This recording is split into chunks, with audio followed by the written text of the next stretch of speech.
Hi hello బాగున్నారా?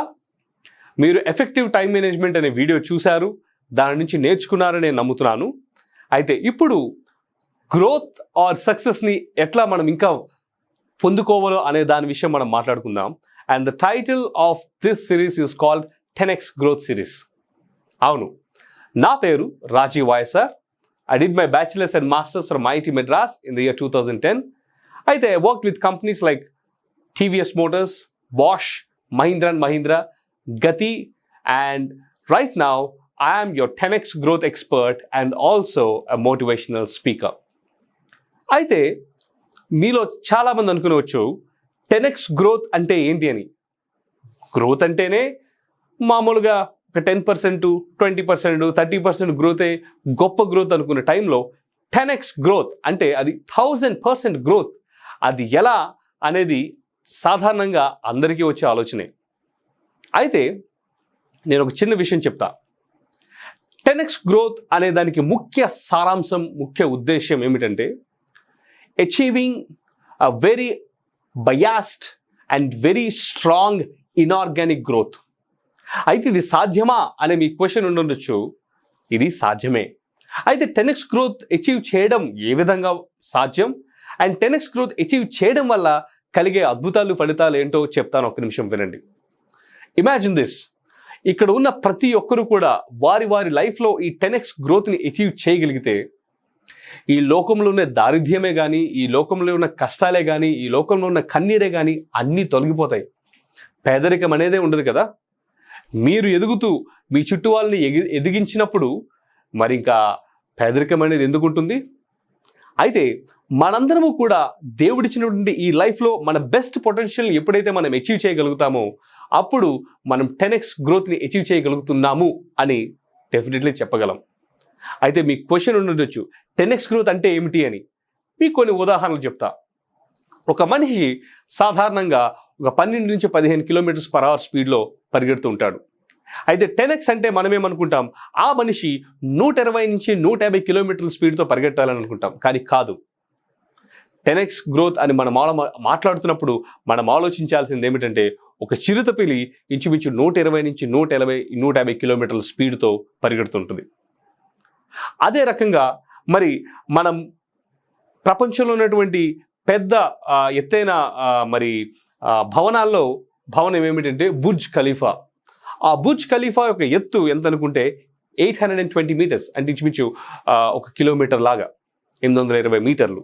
అయితే 10x growth అనగానే అంటే 8000 మీటర్ల బుర్జ్ ఖలీఫా కడుతున్నామా అని కాదు, కానీ మనం మాట్లాడేది ఏమిటంటే Mount Everest, which is almost 8000 meters high.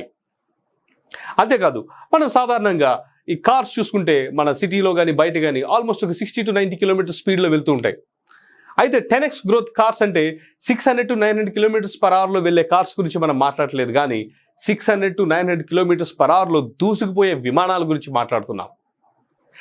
ఏం చెప్తున్నాను మై ఫ్రెండ్స్ దీన్ని బట్టి అంటే 10x growth is not about efficiency increase, it is not about productivity increase, it is about operating from a different platform. అంటే మనము ఊహిస్తున్న దాన్ని బట్టి, మనము ఆలోచిస్తున్న విధానాన్ని బట్టి ఒక డిఫరెంట్ ప్లాట్ఫామ్లో వెళ్ళి ఊహించి ఆలోచించేదాన్నే 10x అంటారు.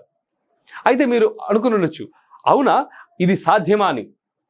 Well, let me tell you, before you go out to conquer the world, remember to conquer the world here అని అంటారు పెద్దలు. అంటే అర్థం ఏంటంటే మీరు బయటకు వెళ్ళి ప్రపంచాన్ని గెలిచే ముందు మిమ్మల్ని మీరు గెలవండి అని. మీకు విషయం తెలుసా, అసలు అతి భయంకరమైనటువంటి యుద్ధ భూమి ఎక్కడుందో తెలుసా ఈ లోకంలో? అతి భయంకరమైనటువంటి యుద్ధ భూమి మన 2 చెవుల మధ్యలో ఉంది. ఇదే, నువ్వు చేయలేవు, నువ్వు సాధించలేవు, నీ వల్ల కాదు, నువ్వెందుకు పనికొస్తుంది అనే ఆలోచనలు వస్తూ ఉంటాయి చూసారా, వాటితో మీరు యుద్ధాలు చేస్తూ ఉంటారు చూసారా, అవే అతి భయంకరమైనటువంటి యుద్ధాలు. ఎప్పుడైతే ఆ యుద్ధాలను మీరు జయిస్తారో ప్రపంచాన్ని అత్యంత సులువుగా మీరు జయించగలుగుతారు. నమ్మరా? ఒక చిన్న మరి కథ చెప్తాను వినండి. ఒక చిన్న ఊర్లో ఒక మంచి సర్కస్ ఉండేది. సాయంత్రం అయితేనే పిల్లలందరూ కూడా మరి వారి తల్లిదండ్రులతో ఈ సర్కస్కి వెళ్తూ ఉండేవాళ్ళు. ఈ సర్కస్లో మరి టాక్ ఆఫ్ ది టౌన్ ఎవరు అంటే ఒక పెద్ద ఏనుగు. ఆ ఏనుగు ఆ అడుగులు వేస్తూ వస్తూ ఉంటే ఆ స్టేజ్, ఆ భూమి అంతా కంపిస్తూ ఉంటుంది. ఆ ఏనుగు రాగానే మనుషులందరూ కూడా అలా నోళ్ళు వెళ్ళబెట్టి చూస్తూ ఉంటారు. అయితే ఆ టాక్ ఆఫ్ ది టౌన్ అనేటువంటి ఆ సర్కస్లో ఆ ఏనుగుని చూడడానికే మరి ఊళ్ళలోంచి జనాలు తండోపతండాలుగా వస్తూ ఉంటారు. ఒకానొక సమయంలో ఏమైందంటే ఆ సర్కస్లో ఒక చిన్న విద్యుద్ఘాతం జరిగి ఆ సర్కస్లో మంటలు చెలరేగాయి. మరి ఎంత పెద్ద మంటలు చెలరేగాయంటే సర్కస్లో ఉన్న అన్ని ధ్వంసమైపోయినాయి. అయితే మరి కొన్ని పక్షులు, పావురాలు, జంతువుల్ని మరి వాళ్ళందరూ వదిలేసి మరి ఉన్నవాళ్ళు కూడా పారిపోయారు. అయితే అందరూ అనుకున్నారు, ఏనుగు మరి మహాబలమైనటువంటి ఏనుగు కదా, బలశాలి కదా, ఏనుగు తనంతట తను వచ్చేస్తుందని ఎవరూ ఏనుగును పట్టించుకోలేదు. కానీ మిగతా వాళ్ళందరూ వచ్చేశారు. మరి మరుసటి రోజు ఆ నష్టం ఎంత జరిగింది అని మరి లెక్కించడానికి అధికారులు వెళ్ళినప్పుడు వాళ్ళు ఆశ్చర్యపోయిన విషయం ఏమిటంటే ఆ ఏనుగు ఆ మంటల్లో కాలిపోయి చనిపోయింది. అరే, ఇంత పెద్ద బలమైనటువంటి ఏనుగు ఆ మంటలలోంచి తప్పించుకోకుండా ఎలా చనిపోయింది అని చూస్తే ఆ ఏనుగు మెడకు ఒక తాడు కట్టి ఒక చిన్న మేకుకి కట్టి ఉంది. అయితే వచ్చిన అధికారులు కానీ ఆ నిర్వాహకులు కానీ దాన్ని చూసి ఆశ్చర్యపోయారు. ఎందుకు నేను మీకు కథ చెప్తున్నాను తెలుసా? జాగ్రత్తగా వినండి. ఆ ఏనుగుకు కాళ్ళకి ఏదైతే మరి కట్టబడి ఉందో ఆ చిన్న మేకు, బహుశా ఆ ఏనుగు బలంగా ఒక్కసారి తన కాలుని ఊపి ఉన్నట్లయితే ఆ మేకు ఆ భూమిలోంచి వచ్చి బయటకు వచ్చేసేదేమో, లేదా ఆ గొలుసో ఆ తాడో తెగిపోయేదేమో. అంతటి బలశాలి ఆ ఏనుగు. కానీ ఏనుగు అది చేయలేదు. ఎందుకో తెలుసా? జాగ్రత్తగా వినండి. చిన్నప్పటి నుంచి ఆ ఏనుగు చిన్నగా ఉన్నప్పటి నుంచి ఆ గొలుసుతో ఆ మేకుకి దాని యొక్క కావలివాడు కట్టి ఉంచేవాడు. అయితే బహుశా అది చిన్నగా ఉండేటప్పుడు అనేక మార్లు ఆ గొలుసును తెంపుదామని, ఆ మేకు నుంచి, ఆ బందీకానం నుంచి బయటపడదామని ప్రయత్నించే ఉండి ఉండొచ్చు. ఒకసారి ప్రయత్నించుండొచ్చు, రెండోసారి ప్రయత్నించుండొచ్చు, మూడోసారి ప్రయత్నించుండొచ్చు. కానీ ఏనుగు చిన్నది అవ్వడం వల్ల దాని బలము మరి ఆ గొలుసు పగలగొట్టడానికి సరిపోయి ఉండకపోవచ్చు. అయితే దీన్ని బట్టి ఏనుగు ఏమని అర్థం చేసుకుందంటే, నా బలము కంటే ఈ గొలుసు, ఈ చైను, ఈ మేకు యొక్క బలం ఎక్కువ అనుకొని దానికి బందీగా ఉండిపోయింది. ఎప్పుడైతే మంటలు వచ్చి మరి ఆ సమయంలో అందరూ పారిపోతున్నారో ఏనుగు ఏమనుందండి? నేను దీనిని తెంచలేను, నేను దీనిని తుంచలేను అనే మైండ్ సెట్లో ఉంది కదా. అదే మైండ్ సెట్లో ఉండి ఏనుగు అక్కడే ఉండిపోయి ఆ అగ్నికి ఆహుతైపోయింది. మీలో ఎంతమంది ఇదే ఏనుగు విధంగా ఆలోచిస్తున్నారు?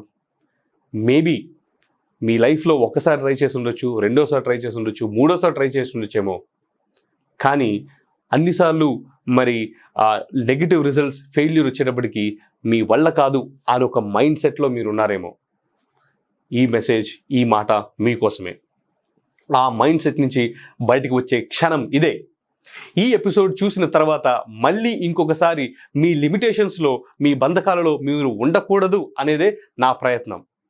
అందుకే నేను చెప్తున్నా, the biggest battle to win is between your years. అర్థమైంది కదండి? సో ఒకవేళ మీకు ఇంకా ఆలోచన ఉంటే 10x గ్రోత్ సాధ్యమా అని అనుకుంటే ఏనుగు కథను గుర్తు చేసుకోండి. మీ యొక్క పాత ఎక్స్పీరియన్స్ మీద మీరు ఆధారపడొద్దు. 10x గ్రోత్ సాధ్యమే అంటూ ముందుకు పదండి. ఏ విధంగా మనం సాధించగలము అనేది మనం తెలుసుకుందాం.